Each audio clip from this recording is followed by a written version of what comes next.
Everybody's talking about NAR settlement. And hey, why don't we just join with the gang and tell everybody like what we're thinking and we're feeling? Of course. I know I've had tons of people worried about me. It's going to affect lenders for sure, but not as directly as it's going to affect realtors.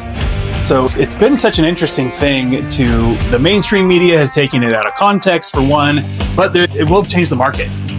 I think so, but I think change is good and we learn to adjust.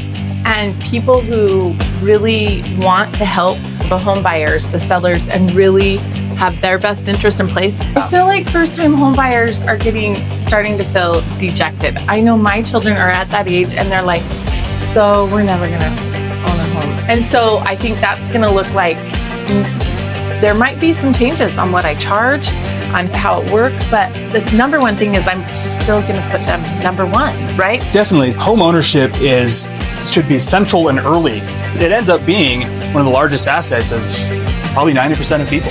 I know, and it's the best way to invest. Yeah. I just had a sweet man that I went and met with who has Parkinson's disease. He's a retired vet, but he owns a home. And he has a lot of equity in that home.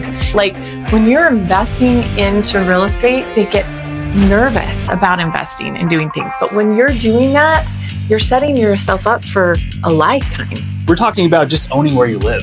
And I love that because the truth is you can own where you live. I've always had more value than I've ever spent. Yeah. And I'm not borrowing and going into debt.